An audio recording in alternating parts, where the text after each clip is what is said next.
नारायण है। रोज करके रखिएगा यहाँ से। इसके पुत्र का नाम नारायण है।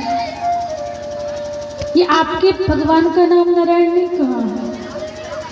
तभी विष्णु पार्षदों ने कहा, हे यमराज के पार्षदों, चाहे ये अपने पुत्र को बुलाए, चाहे ये हमारे नारायण को बुलाओ, लेकिन इसके मुख से नारायण नाम तो निकला है।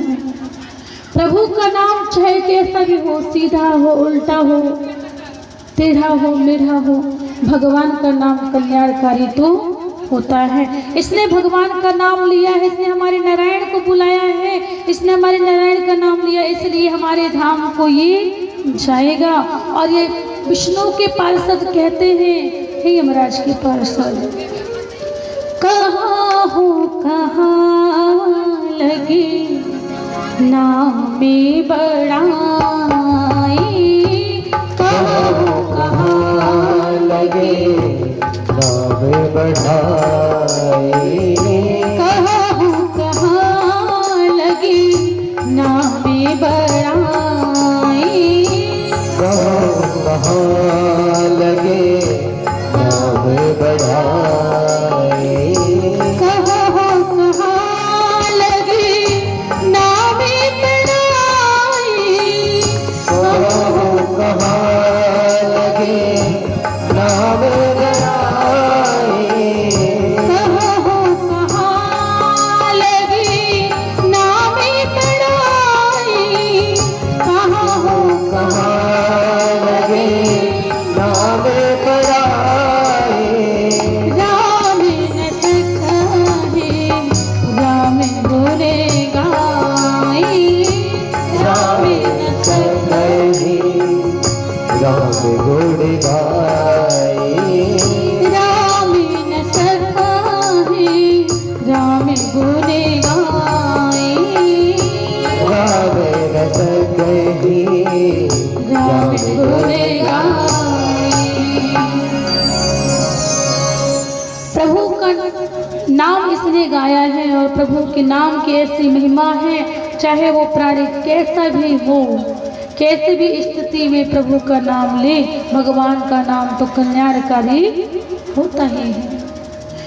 एक बार प्रभु जब श्री राम जी लीला कर रहे थे, लीला करते हुए भगवान श्री राम जी समुद्र के तट पर पहुंचे तो देखा नल नील पत्थर में राम नाम लिख रहे हैं और पत्थर समुद्र में तैर रहा है। भगवान श्री राम जी ने इस दृश्य को देखा और विचार किया कि देखो, जब मेरे नाम से पत्थर तैर रहा है, यदि मैं भी सहयोग करूं और मैं भी पत्थर डालूं तो सबकी सहायता हो जाएगी, काम जल्दी हो जाएगा। जब मेरे नाम का पत्थर तैर रहा है समुद्र में, तो क्या जब मैं स्वयं पत्थर डालूंगी तो क्या वही तैरेगा? राम जी ने ऐसा सोचा और राम जी एक पत्थर उठाए और समुद्र पर फेंक दिया। जब समुद्र पर फेंका है तो वो पत्थर तैरने की बजाय पत्थर डूब गया। और जब पत्थर डूबा है तो राम जी दुखी हो गए। राम जी ने कहा कि क्या हुआ, पत्थर तो डूब गया। तभी हनुमान जी इस दृश्य को देखे, हनुमान जी से पूछा, अरे देखो हनुमान, पत्थर तो डूब गया। हनुमान जी मुस्कुराने लगे और कहने लगे, प्रभु श्री राम जी आप बड़े भोले भाले हैं। जिसने आपका नाम गाया है, जिसने आपका नाम लिया है, वो तो भव सागर से पार हो ही जाएगा प्रभु, लेकिन जिसको आपने स्वयं ही त्याग दिया है उसका उद्धार कैसे होगा? वो पार कैसे हो सकता है? वो कभी पार नहीं हो सकता। जय हो। इस प्रकार से प्रभु हनुमान जी ने श्री राम जी को समझाया है। आज इससे अजामिल की भी वही है कि अजामिल जी प्रभु का नाम लिए हैं। भले ही उन्होंने पुत्र को बुलाया लेकिन उनके मुख से नारायण शब्द तो निकला है। आज अजामिल ने संकल्प ले लिया कि मैं केवल भगवान का नाम लूंगा, कुछ भी किसी वस्तु का, किसी भी बात का चिंतन में नहीं करूंगा, केवल प्रभु का नाम, गोविंद का नाम। और अजामिल प्रभु का नाम ले रहे हैं। मुरली बजाने वाले, गिरवर उठाने वाले, मैं दास हूँ तुम्हारा, मैं दास हूँ तुम्हारा। आइए प्रेम से हम सभी मिल करके अजामिल जी की तरह भगवान का नाम है प्रेम से।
छोड़ दिया जब साथ तेरा दर्शन तेरा पाया जब मन कोई आगे किया तो उजले बीच समाया जब मन कोई आगे किया तो उजले बीच समाया दरबार पे रहने वाले और बात रहने वाले बागे बिहारी प्यारे बागे बिहारी प्यारे मेरा तुम्हारा मेरा दास हूँ तुम्हारा मेरा हूँ तुम्हारा मेरा दास हूँ तुम्हारा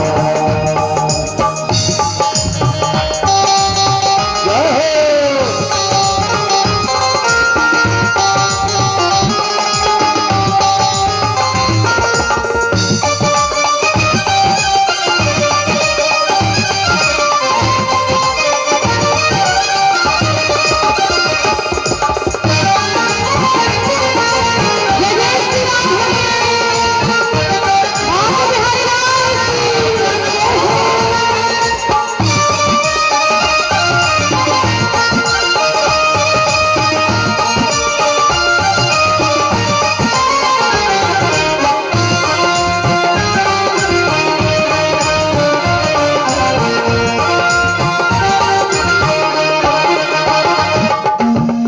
तेरी माया ने प्रभु मुझको जग में खूब नचाया तेरी माया अज तो लगने दो ही जाया तेरी माया ने प्रभु मुझको जग में खूब नचाया तेरी माया ने प्रभु मुझको जग में खूब नचाया तेरी माया ने प्रभु मुझको जग में खूब नचाया तेरी माया ने प्रभु मुझको जग में खूब नचाया दीन बंधु भवे दारिद्र भोजे नाम तुम्हारा लगाया दीन बंधु भवे दारिद्र भोजे नाम तुम्हारा लगाया भगतार करने वाले राधा रमण प्यारे मेरा दास हूँ तुम्हारा दास हूँ तुम्हारा दास हूँ तुम्हारा दास हूँ तुम्हारा जय हो अरे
हृदय में रहे वाले बाकी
जय। अजामिल जी महाराज प्रभु का नाम लिए हैं, गोविंद का नाम लिए हैं और भगवान के धाम को चले हैं। आगे सुंदर दुर्वासा जी ऋषि हुए हैं, नारायण से मिलने गए हैं। नारायण ने प्रसाद दी माला के रूप में, उस माला को इंद्र को दिया। इंद्र ने अभिमान में आकर उस माला को ऐसे ही माल्यावत हाथी के समीप डाल दिया, उसने पैर से कुचल दिया और नारायण के प्रसाद का अपमान हुआ है तो माँ लक्ष्मी मैया रुष्ट हो गई। मेरे पति का अपमान मैया ऐसे रुष्ट हुई।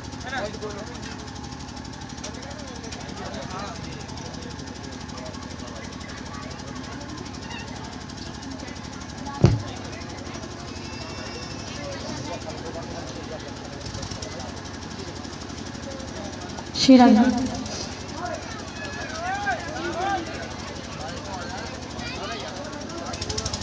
लक्ष्मी मैया ऐसे रुष्ट हुई कि सारे देवी देवता पर क्रोधित हुई और ऐसे ही लक्ष्मी मैया की कृपा से शुक्राचार्य जी हो गए,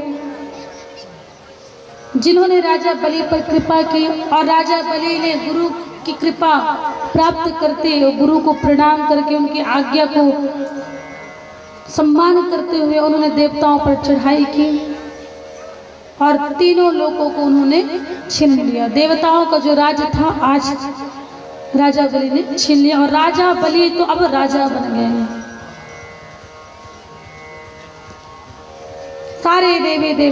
सारे देवता मारे मारे फिरते हैं। अब तो देवी भी परेशान हो रही है, माता से स्तुति करती, वंदना करती। और देवताओं की जो माँ है कश्यप अदिति, माता पिता वो भी दुखी रहते हैं क्योंकि संतान पर कष्ट आया, दुख हुआ तो बहुत ही खिन्न मन है, दुखी हुए हैं कि हमारे पुत्रों का राज छिन गया है। समुद्र मंथन कराया गया, समुद्र मंथन जितने रत्न हुए सबको वितरण हुआ, अमृत का पान भी किया देवताओं ने, फिर भी देवता अमर तो हो गए लेकिन उन्हें शांति नहीं मिली। तभी दीदी मैया प्रणाम प्रभु से प्रार्थना करने लगी, प्रणाम करने लगी, विनती करने लगी। भगवान ने कहा 15 दिन का उपवास आता है भादों के महीने में, जिसे हम पयोव्रत के नाम से जानते हैं। और जो महिलाएं स्त्रियां पयोव्रत धारण करती हैं 15 दिन का, उस सुंदर संतान की प्राप्ति होती है। मैया ने पयोव्रत धारण किया तो 15 दिन बाद भादों के महीने में भगवान नारायण साक्षात वामन के रूप में अवतरित हुए हैं। बोली वामन देव भगवान की जय हो। वामन देव भगवान जब आए हैं, छोटे से बटुक हैं वामन देव जी।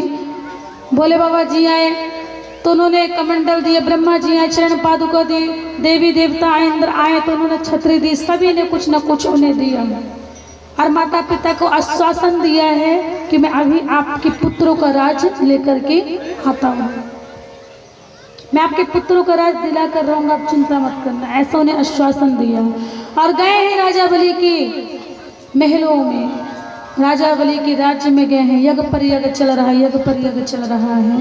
राजा बलि भगवान के तेज को देखा तो आए हैं प्रभु के चरणों में गिर गए और कहा मेरे राज्य में ब्राह्मण आया है, आओ आओ प्रभु पधारो पधारो, अब मेरा यज्ञ सफल हो गया, मेरा जीवन धन्य हो गया। शुक्राचार्य जी ने कहा ये कोई ब्राह्मण बटुक नहीं है, साक्षात नारायण है, तुम्हें छीनने आया है और देवता का काम बनाने आया है।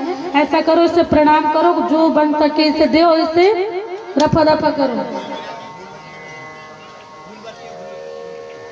राजा बलि ने कहा प्रभु जो लेने आया है यदि उसको देना पड़े तो मेरा है क्या, उसी का तो है जिसको देना है। तने मने धने प्रभु तेरा हो प्रभु सब कुछ है तेरा, प्रभु सब कुछ है तेरा, तेरा तुझको अर्पण, तेरा तुझको अर्पण, क्या लागे ओम जय जगदीश हरे। अरे प्रभु जिसका है उसी को देना है, मेरा क्या है। तन भी उसी का, मन भी उसी का, धन भी उसी का, फिर मेरा क्या है जो मैं सोच विचार करूं। मैं आज तो देकर ही रहूंगा। धन्य है मेरा जीवन जिसने सबको दिया है। आज वो मुझसे कुछ मांगने आया है जो उसी का है, जिसका है आज मैं उसको दूंगा और मेरा जीवन धन्य हो जाएगा। अब शुक्राचार्य ने कहा मेरे जैसे सहज की बुद्धि भ्रष्ट हो गई, अब क्या किया जाए। बहुत समझाए लेकिन राजा बलि नहीं माने। भगवान से कहने लगे तुम्हें क्या चाहिए। भगवान ने कहा मुझे कुछ नहीं चाहिए, यदि तुम देना चाहते हो तो 3 पग भूमि का दान मुझे दे दो। राजा बलि जी ने कहा कि मैं इतना बड़ा राजा और तुम इतनी छोटी सी वस्तु मांग रहे हो, कुछ बड़ी वस्तु मांगो। भगवान ने कहा मुझे 3 पग भूमि ही चाहिए, उससे ज्यादा मुझे कुछ भी नहीं चाहिए। लेकिन आप देना चाहते पहले संकल्प करो। राजा बलि ने कहा ठीक है प्रभु संकल्प करा लो। जैसे संकल्प कराने लगे तो शुक्राचार्य जी विघ्न डालने लगे। शुक्राचार्य जी की एक आंख ही भगवान ने ले ली और जब एक आंख चली गई शुक्राचार्य जी घबरा गए। इसको देना था, एक को लेना था, मैंने अपनी आंखें ऐसे ही गवा दी। मैं चलो ये जाने इसका काम जाने। जब 3 पग भूमि का संकल्प किया भगवान ने, राजा बलि ने दिया भगवान को, तो भगवान से कहा प्रभु जहां से आपको सही लगे 3 पग भूमि को नाप लो। भगवान विराट रूप धारण कर लिए और 2 ही पग में तीनों लोगों को उन्होंने नाप लिया। आज जब 2 पग में तीनों लोगों को उन्होंने नापा है, भगवान विराट बटुक से विराट जब बने हैं तभी राजा बलि देखते ही जा रहे, लेकिन भगवान का चेहरा नजर नहीं आ रहा है। भगवान ने कहा आप तीसरा चरण में कहाँ रखूं राजा बलि। राजा बलि हाथ जोड़ते और कहते प्रभु जैसे बन के आए थे वैसे ही बन जाइए। पहले बटुक बनकर आए थे, जब लेने की बारी आई तो विराट बन गए, मुझे तो अब नजर ही नहीं आ रहा है। भगवान ने कहा तीसरा चरण कहाँ रखना है जल्दी बताओ वरना तुम्हें मैं छोड़ूंगा भी नहीं। राजा बलि ने कहा प्रभु क्रोध मत करो, पहले आप ये बताओ कि पहले जैसे बटुक बनकर आए थे बटुक बन जाओ। भगवान विराट से अब बटुक बन गए। अब राजा बलि ने कहा प्रभु आप ये बताओ कि धन से बढ़कर धन का मालिक होता है कि धन होता है। भगवान ने कहा धन से बढ़कर धन का मालिक होता है, उसके बाद धन बड़ा होता है। राजा बलि ने कहा प्रभु आपने अभी तक तो मेरे धन को नापा है और धन का जो मालिक अभी शेष है, ऐसा करो कि तीसरा चरण मेरे सिर पर रख दो और मुझे भी आप अपने चरणों में जगह दे दो। भगवान वामन देव भगवान जी टुकुर टुकुर देखते रह गए कि धन्य है राजा बलि। दुनिया में मैंने बहुत से ऐसे भक्त देखे लेकिन तुम जैसा भक्त मैंने कहीं नहीं देखा, जिसका सब कुछ सर्वस्व लुट गया हो वो आज अपने आप को भी लुटाने के लिए तैयार है और जरा सी भी सिलकत नहीं है चेहरे में, जरा सा भी क्रोध चेहरे में नहीं है। धन्य है राजा बलि। भगवान ने सारा वृतांत बतलाया है और कहा क्षमा करना राजा बलि, लेकिन क्या करूं भक्तों का कल्याण करने के लिए कुछ न कुछ उपाय करना पड़ता है। जहाँ मैं तुम्हें वरदान देता हूँ कि समय आते ही तुम इंद्र पद को प्राप्त होगे, तुम्हें इंद्र पद मिलेगा, सुतल लोगी, तुम राजा बनोगे। राजा बलि ने कहा फिर राजा, अभी राजा बना था फिर घमंड, फिर राजा, अब मुझे राजा वजा नहीं बनना है। यदि राजा बनाओगे तो मुझे वचन दो कि जब मैं अपने राज्य से अंदर जाऊं बाहर जाऊं तो आपका दर्शन हो। भगवान ने कहा वॉचमैन बनाना चाहते हो क्या, द्वारपाल बनाना चाहते हो क्या, तुम अंदर कब जाओगे बाहर कब आओगे मुझे क्या पता, मुझे वॉचमैन बनना पड़ेगा तभी संभव है, तभी पॉसिबल है। राजा बलि ने कहा वो काम तो करना पड़ेगा प्रभु आपको। तभी भगवान ने कहा ठीक है ये भी काम मैं कर दूंगा। और सुतल लोक के राज्य में राइट लेफ्ट दाएं बाएं में हनुमान जी के रूप से भगवान आज भी विद्यमान है। बोलिए हनुमान जी महाराज की जय हो। भगवान वामन जी ने राजा बलि पर कृपा की और इन्हीं के जो पुत्र हुए हैं प्रहलाद जी महाराज। आगे कथा आती है प्रहलाद जी की, जिसका वध भगवान 12 ने सुअर सुकर को रूप धारण किया। 12 भगवान ने जिस हिरण्याक्ष को समाप्त किया था, हिरण्याक्ष का ही भाई हुआ है हिरण्यकश्यप। जब उसे पता चला कि मेरे भाई की मृत्यु हो गई तो उसने संकल्प लिया भाई का बदला लूंगा। भगवान उसको शत्रु बना लिया। गए ब्रह्मा जी को प्रसन्न करने के लिए, और यहाँ पर उनकी जो पत्नी हुई है कयाधु मैया गर्भवती है। नारद जी आए हैं। नारद जी ने कयाधु मैया की रक्षा की इंद्र से, क्योंकि इंद्र को पता है कि कयाधु ने 3 पुत्र के बाद जो चौथा पुत्र को जन्म देने वाली भगवान का भक्त है, कहीं मेरे पद को न छीन ले। तो इंद्र जब हरण करके ले जा रहा था कयाधु को, तो नारद जी ने कयाधु की रक्षा की और कथा सुनाने लगे। और धन्य है प्रहलाद जी महाराज जिनका जन्म बाद में हुआ है, कथा उन्होंने गर्भ में ही सुन लिया है। प्रहलाद जी महाराज प्रकट हुए हैं। हिरण्यकश्यप वन से आए हैं तपस्या करके, वरदान प्राप्त करके। हिरण्यकश्यप के पास पेश किया गया प्रहलाद जी को, क्या तुमने शिक्षा ली बतलाओ। प्रहलाद जी ने कहा मैंने एक ही बात जानी है भगवान, कि इस दुनिया में केवल सत्य है तो केवल भगवान, केवल नारायण ही सत्य है, दूसरा कुछ भी सत्य नहीं है। हिरण्यकश्यप को क्रोध आया, मेरे शत्रु का नाम ले रहा है, जाओ इसे मरवा दो। हाथी के पैर के नीचे कुचलवाया गया, खाई में गिरवाया गया, पानी में डुबाया गया, समुद्र में डुबाया गया।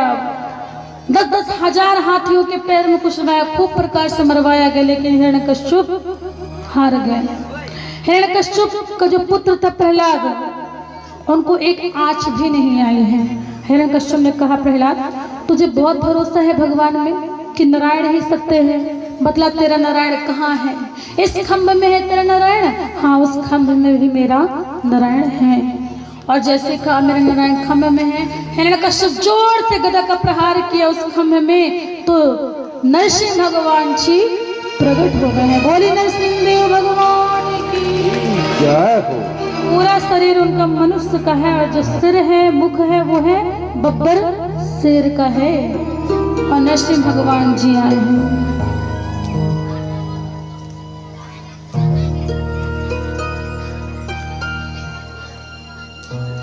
तो नरसिंह भगवान जी प्रकट हुए।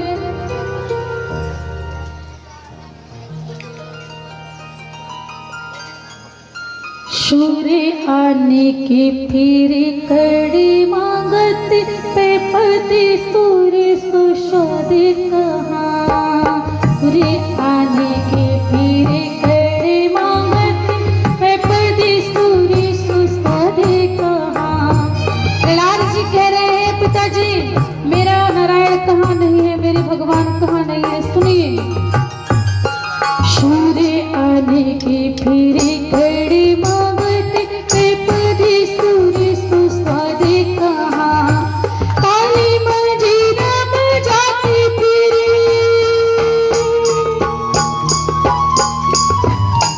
काली मंजीरा बजाती फिरे, पर मेरा जैसी थाली कहाँ।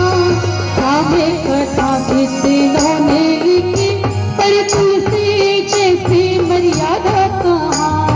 रामे कथा कितनों ने लिखी, पर तुलसी जैसी मर्यादा कहाँ।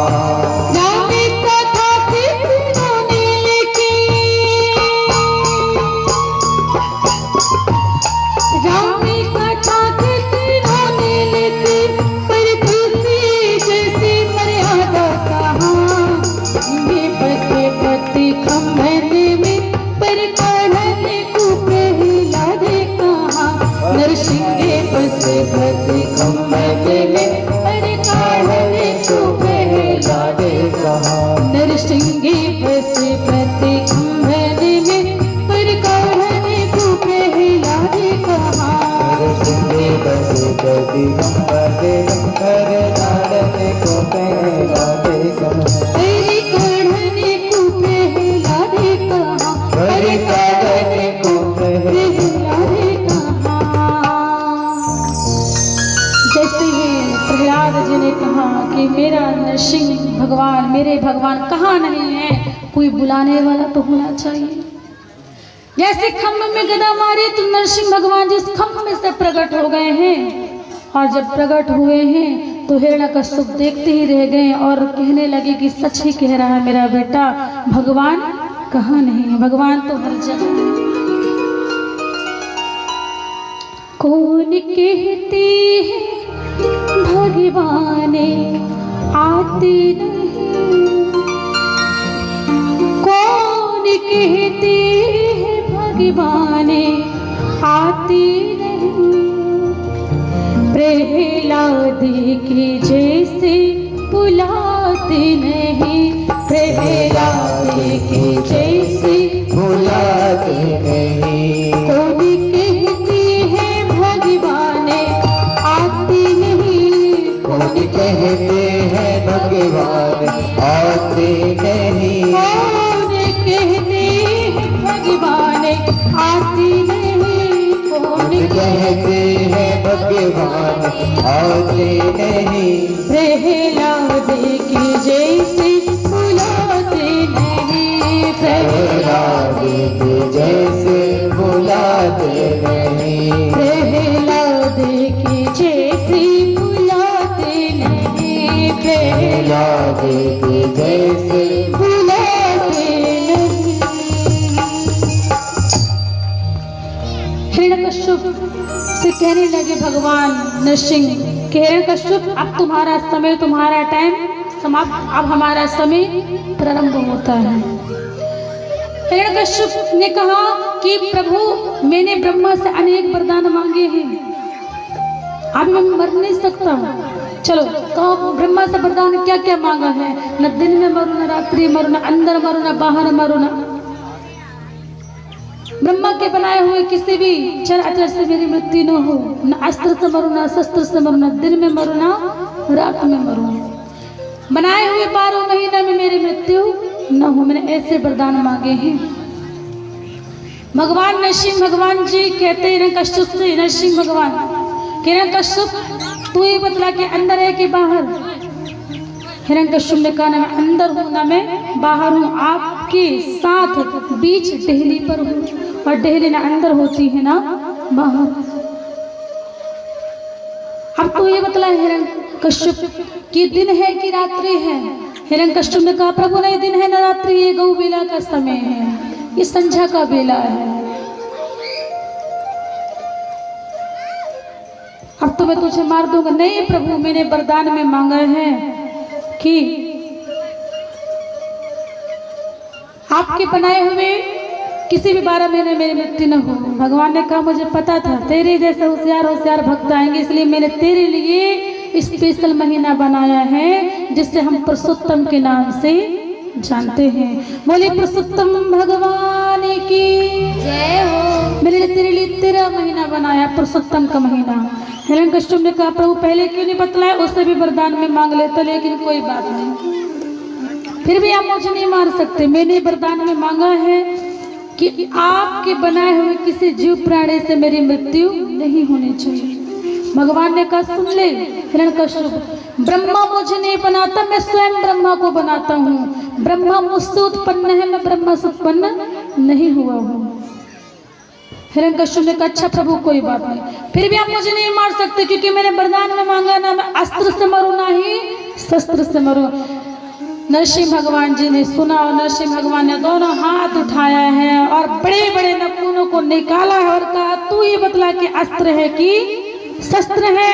हिरण्यकश्यप तो कांपने लगा और कहने लगा प्रभु अब ये ना अस्त्र है ना शस्त्र है, अब तो मुझे आप छोड़ने वाले नहीं हो। इसलिए भागने लगा हिरण्यकश्यप। भगवान से युद्ध किया, भगवान ने युद्ध किया उससे और भगवान ने हिरण्यकश्यप को लेटाया है और कहा मुझे देख तेरी इतनी सुंदर मृत्यु होने जा रही है, मैं तू मेरा दर्शन कर रहा हो, तेरी मृत्यु हो जाएगी, तेरा उद्धार हो जाएगा। और ऐसा कहते हैं कहते क्षमा मांग रहा है, प्रार्थना कर रहा है। नरसिंह भगवान ने उसके पेट को अलग अलग दोनों नखूनों से, दोनों हाथों के नखूनों से अलग अलग कर दिया और हिरण्यकश्यप का वध किया। हिरण्यकश्यप की मृत्यु हो गई और सारे देवी देवता यहाँ पर पुष्प बरसाने लगे हैं क्योंकि ऐसे दुष्ट को भगवान ने संहार कर दिया है। बोली नरसिंह जी भगवान की जय हो। प्रहलाद जी को बुलाए हैं और कहा पुत्र तुझे बड़ा कष्ट उठाना पड़ा, प्रहलाद जी ने कहा प्रभु मुझे नहीं आपको कष्ट उठाना पड़ा, आपको खम्भ से प्रकट करवाना पड़ा, मुझे आप क्षमा कीजिए। कोई बात नहीं प्रहलाद, मांगो तुम्हें क्या चाहिए, मैं तुमसे बहुत प्रसन्न हूँ। कहा चाहिए तो कुछ नहीं, लेकिन एक प्रार्थना है आपसे। मेरे पिता तो आपको शत्रु मानते थे, लेकिन थे तो मेरे पिता, आप उन्हें दुर्गति मत देना, उन्हें आप सदगति दे देना, यही मेरी आपसे प्रार्थना है। भगवान मुस्कुराए और कहने लगे कि हे प्रहलाद, जिस घर में जिस कुल में तू जैसे भक्त का जन्म होता है, उसकी 21 पीढ़ियों को तो मैं पहले ही भवसागर से पार कर देता हूँ, मैं पहले ही कल्याण कर देता हूँ। इसलिए तुम चिंता मत करो। प्रहलाद पर कृपा किए, प्रहलाद भगवान का नाम लिए हैं और यहाँ से भगवान चले हैं। श्री सुखदेव मुनि जी वर्णन करते हैं, राजा परीक्षित 9वां स्कंद में प्रवेश करते हैं। 9वें स्कंद आया भागवत जी में, और 9वें स्कंद में राम जी की कथा आई है सूक्ष्म रूप में, लेकिन अभी समय का अभाव, क्योंकि हमें जन्मोत्सव मनाना है, और जब ऐसे समय रहेगा तो राम कथा भी हम सभी श्रवण करेंगे। क्योंकि इससे पहले सीधी जिला मझौली में मेरी श्री राम कथा चल रही थी, तो राम कथा 9वें स्कंद में आया है सूक्ष्म रूप से, और कभी समय लगा आपका हमारा तो विस्तार से भी सुनेंगे। तो कहने का भाव, राम कृष्ण दोई के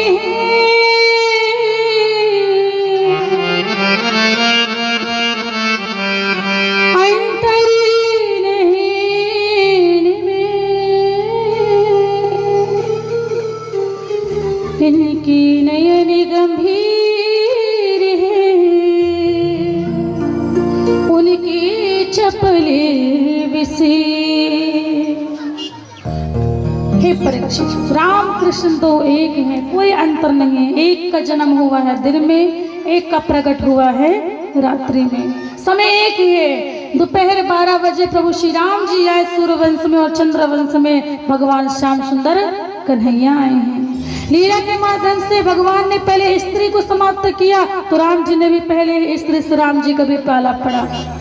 एक जीना सिखाते हैं तो एक मरना सिखाते हैं। रामचरितमानस हमें जीना सिखाती है और भागवत हमें मरना सिखाती है। रामचरितमानस राम की कथा, भागवत जी कृष्ण की कथा।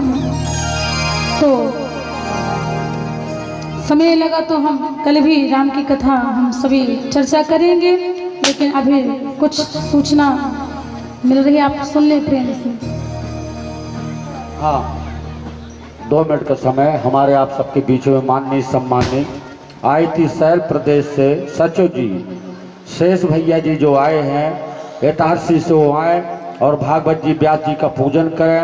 उन्हीं के साथ में जो है, जो साथी आए हुए हैं वो भी आ जाएं, और पारितोष शर्मा जी, हर्षित दुबे जी आए और भागवत जी और व्यास जी का पूजन करें, अपने जीवन को धन धन बनाए। वो अमूल्य समय लेके आए हैं, बाकी लोग अन्यथा न ले, अमूल्य समय सभी का है, उन्हें कहीं जाना है। जय श्री राधे राधे राधे। अरे वाह, बड़े हर्ष की बात है, बहुत ही हर्ष की बात है कि हमारे धर्मपुरी गोस्वामी रेंजर साहब हम आप सबके बीच में है, और मैं उनसे पर्सनल भी मिलना चाहता हूं, क्योंकि मैं भी उन्हीं के समाज का हूं। आप लोग अन्यथा ना ले, समाज वालों से मिलते हैं, कथा के बाद मिलूंगा, पर मिलूंगा जरूर। वो भी आए और भागवत जी का, व्यास जी का पूजन कर अपने जीवन को धन्य बनाए। ऐसे विभूतियों के लिए जोरदार तालियां। जय श्री राधे राधे राधे। श्री राधे।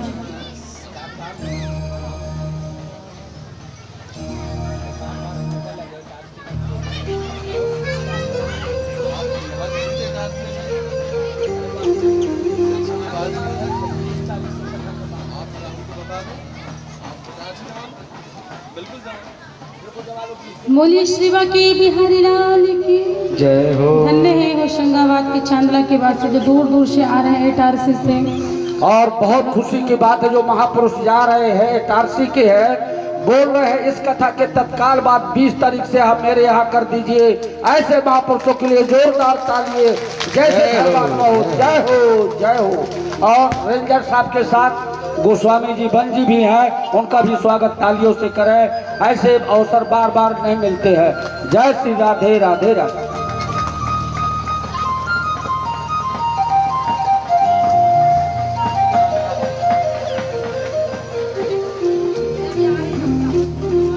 देखिए ये है सही वास्तविकता धर्म। रेंजर साहब पूजा कर रहे हैं, उनकी पत्नी जी जोर से चिल्ला रही है, मैं भी आ रहा हूँ स्वामीनाथ, मुझे क्यों छोड़ रहे हो? ऐसे परिवार के लिए जोरदार तालियां तो बजा दीजिए। ये है सही धर्म और ये है सही पत्नी, जोर जोर से चिल्लाती जा रही कि मुझे मत छोड़ो स्वामी। यही होना चाहिए। जय श्री राधे राधे राधे।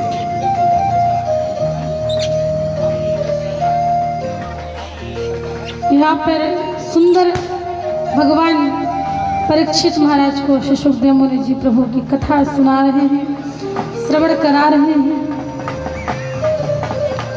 9वें स्कंद का वर्णन हुआ सूक्ष्म रूप में कि हम पहले जीवन में राम जी को अपनाएं, राम जी की लीलाओं को अपनाएं।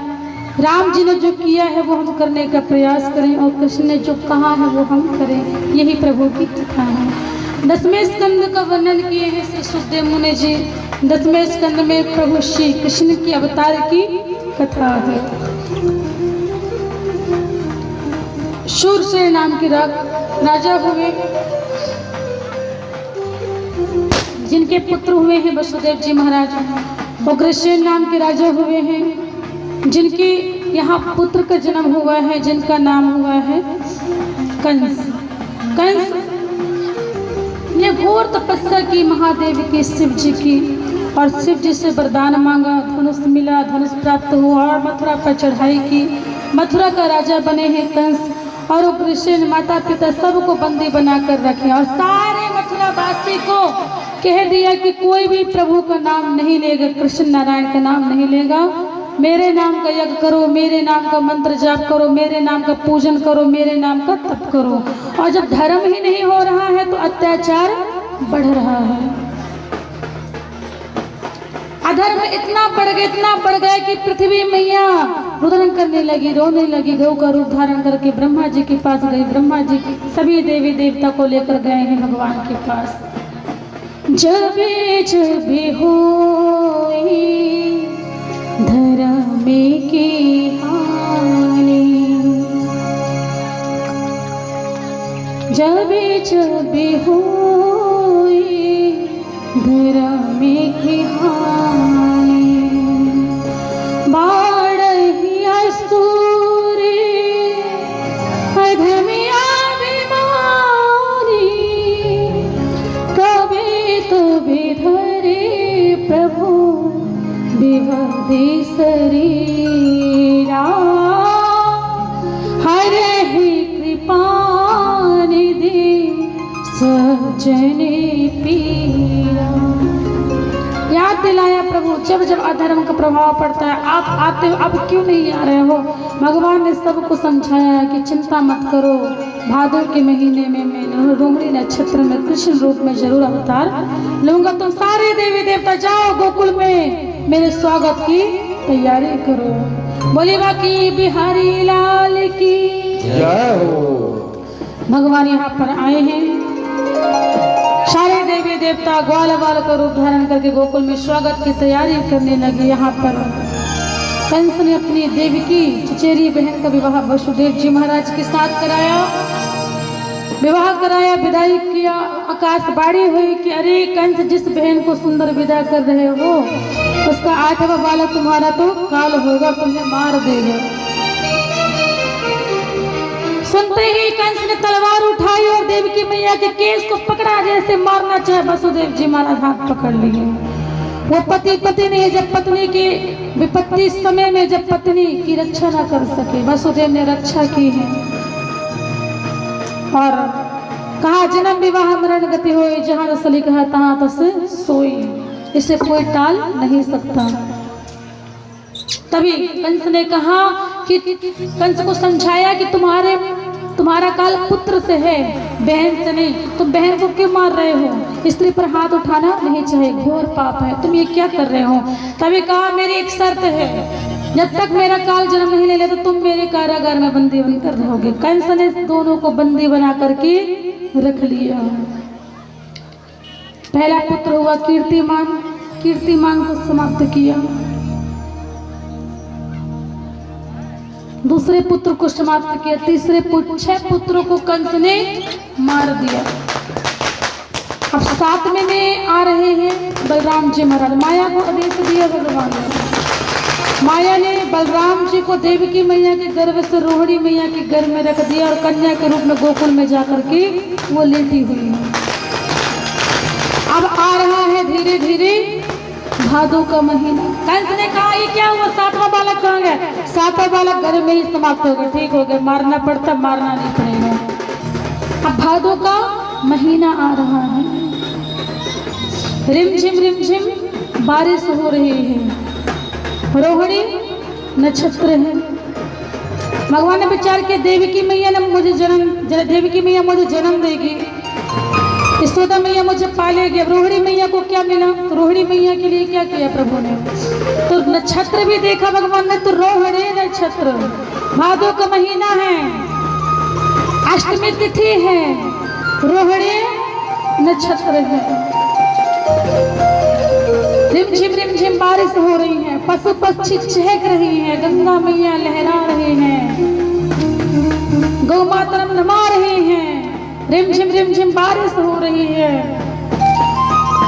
सभी देवी देवता टकटकी लगाकर देख रहे हैं। और रात्रि के 12 बजे भगवान श्याम सुंदर कन्हैया नारायण नटखट कन्हैया बालक के रूप में देवकी मैया के गर्भ से कारागार में प्रकट हो गए हैं। बोले श्याम सुंदर भगवान की जय हो। और ऐसे भेष धारण करके प्रकट हुए हैं श्याम सुंदर कन्हैया, राजा महाराजा का भेष धारण करके प्रकट हो गए हैं। और मैया हैरान हो गई, कहने लगी अरे प्रभु इस रूप में तो आप मेरे बाबा दादा लग रहे हो, तो बालक बन जाइए। भगवान वस्त्र को त्याग कर दिए, बालक बन गए, छोटे से रूप धारण कर लिए।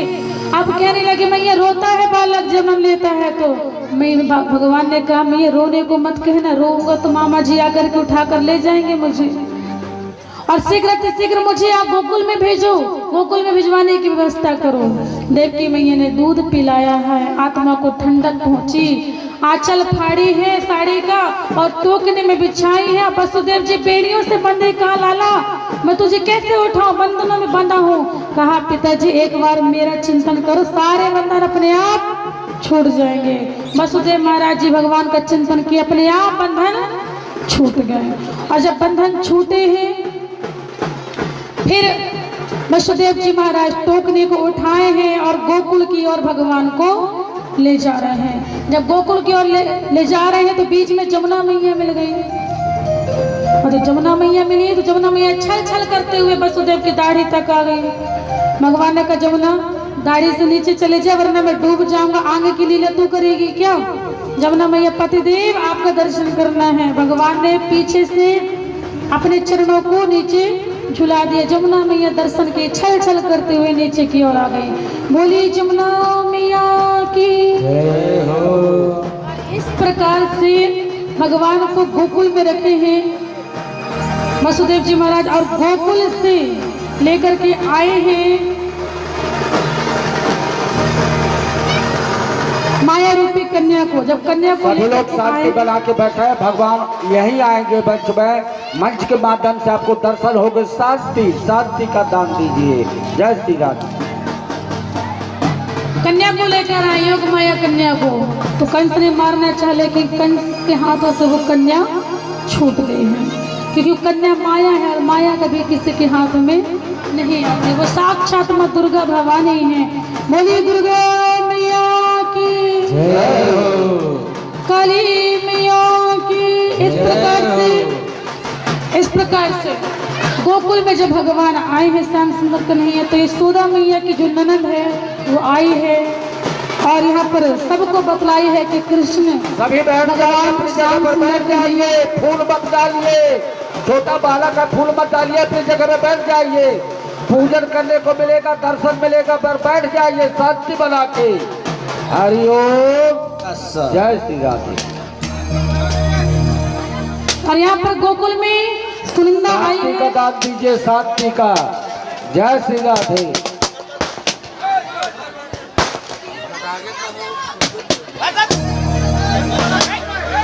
बैठ जाइए, बैठ जाइए, शांति से बैठ के पूजन होगा, फिर आपको दर्शन होगा। बिल्कुल मत घबराइए। जय श्री राधे राधे। इस क्षेत्र नगर में राधे राधे की गूंज ही होना चाहिए। जय श्री राधे, जय श्री राधे। प्रेम से सभी कह रही हैं नंदा और कहती बैठ जाइए, बैठ जाइए। सबको नंद के आनंद भयो जय कन्हैया। बैठ जाइए भाई लोग, बैठ जाइए आप लोग। जय कन्हैया लाल की, जय कन्हैया लाल की, कन्हैया लाल की, जय यशोदा लाल की, जय कन्हैया लाल की, हाँ जय कन्हैया लाल की, जय कन्हैया लाल की, जय कन्हैया लाल की।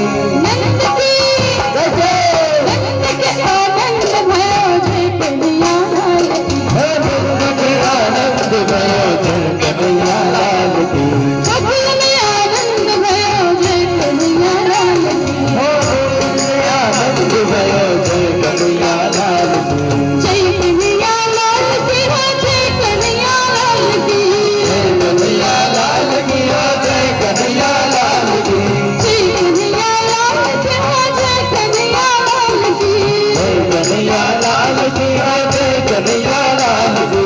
नंद की नंद के आनंद भयो जय कन्हैया लाल की, नंद के आनंद भयो जय कन्हैया लाल की, नंद के आनंद भयो जय कन्हैया लाल की, नंद के आनंद भयो जय कन्हैया लाल की।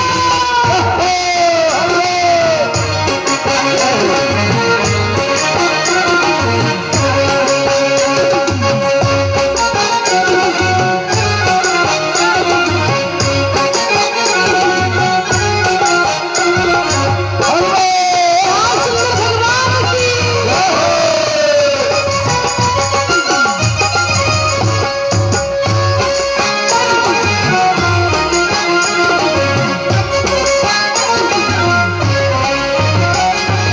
आज दिनो घोर बिहार दिनो काल की, आज दीन घोर दीवार दीने पाल की, आज दिनो घोर बिहार दिनो काल की, आज दीन घोर दीवार दीने पाल की।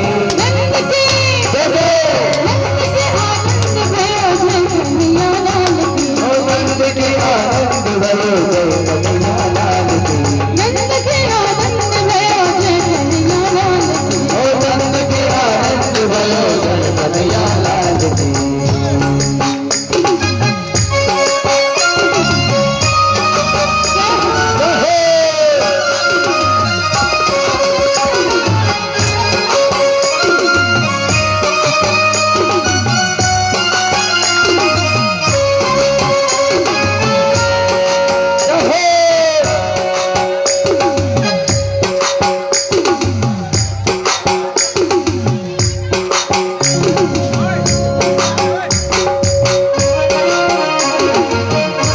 भागत लाल की नहीं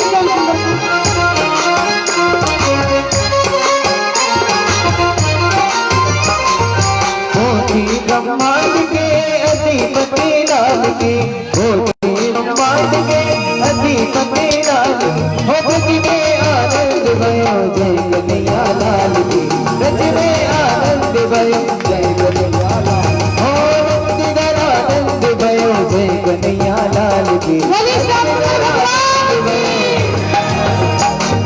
जय हो नंद लाल की, जय यशोदा लाल की, जय हो नंद लाल की, जय यशोदा लाल की, हो जय हो नंद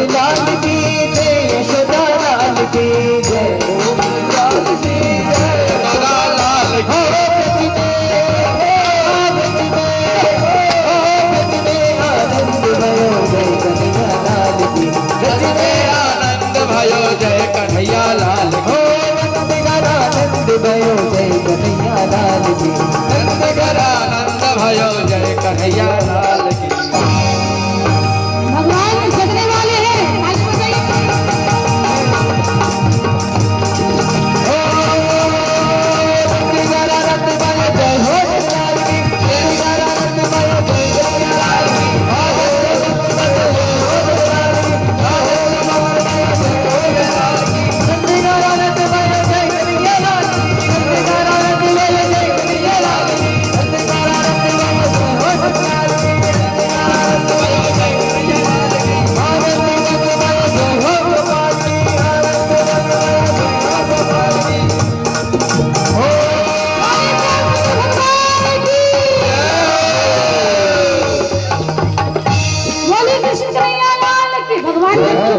भगवान सबको देख रहे हैं।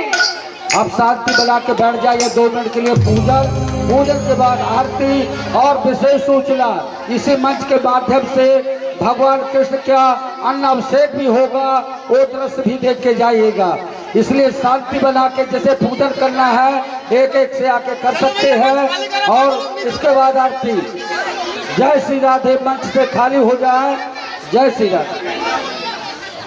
हमारी देवकी मैया, यशोदा मैया, रोहिणी मैया सभी आई हुई हैं, विद्यमान हैं और इन्हें भी आप सभी बधाई देते हैं। हमारी यशोदा मैया को बधाई हो, बधाई। रोहिणी मैया को बधाई हो, बधाई। देवकी मैया को बधाई हो, बधाई। आप सभी चाटलावासी को बधाई हो, बधाई हो। आप यहाँ श्याम सुंदर कन्हैया आ चुके हैं प्रेम से। अब आप हमारे जजमान के माध्यम से श्याम सुंदर कन्हैया का विधि विधान मंत्रों के द्वारा पूजन होगा। उसके बाद हम सभी प्रेम से आगे का कार्यक्रम बढ़ाएंगे। भोली नृत्य के लाला की जय हो। आवाज नहीं आई? अरे आज हमारे कन्हैया का जन्मोत्सव मनाया जा रहा है। सब लोग एक बार सभी अपने गौरव करो, हाथ बना के जयकारा लगाएंगे। शांति बना के आनंद ले, पूजन पाठ करें। इसके बाद आरती, आरती के बाद भगवान कृष्ण का अन्न अभिषेक। जय श्री राम। लाल जायो है यशोदा ने, लाल जायो है, लाल जायो है यशोदा ने, लाल जायो है। और ये मस्ती में झूठे हुए कहेंगे हो जिवे है वही जय जयकार। लाला जायो है, हो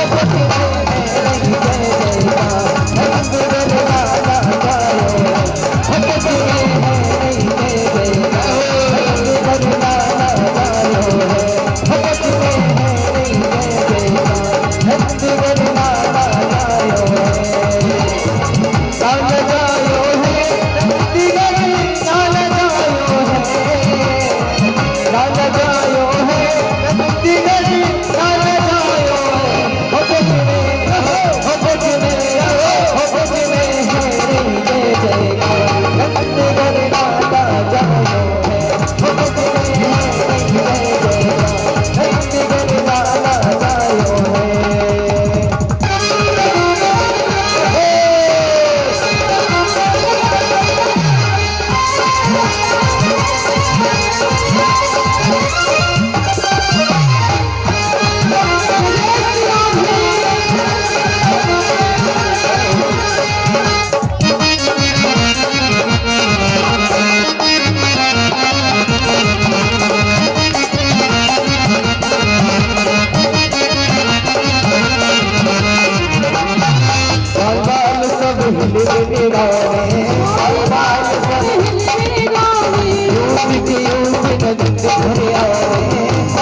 यशोदा मैया, 80 साल की आयु है तुझे सजायो है, 80 साल की आयु है तुझे सजायो, भजने भजने भजने है रही देगा, अंतिगर गाना जायो है, भजने है रही देगा, अंतिगर गाना जायो है, भजने है रही देगा, अंतिगर गाना जायो है, भजने है रही देगा, अंतिगर गाना जायो है, अंतिगर गाना जायो है, अंतिगर गाना जायो है। हाँ, हमारे पंडित जी रेवा महाराज जी आए और भगवान को यहाँ लाए और पूजन भी करे, और जिसे भी पूजन करना है एक एक से आके पूजन कर सकते हैं, किसी को कोई मना नहीं है। हमारे वो जजमान है तो पहले पूजा करेंगे, और जिसे करना है वो एक एक से पूजन करते जाए। जय श्री राधे।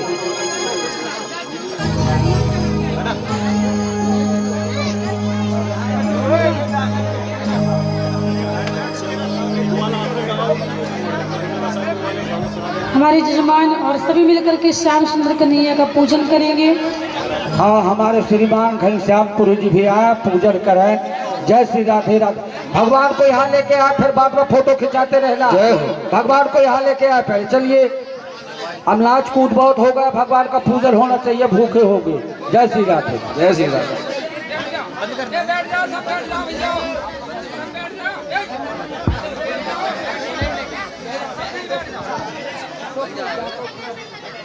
जाओ।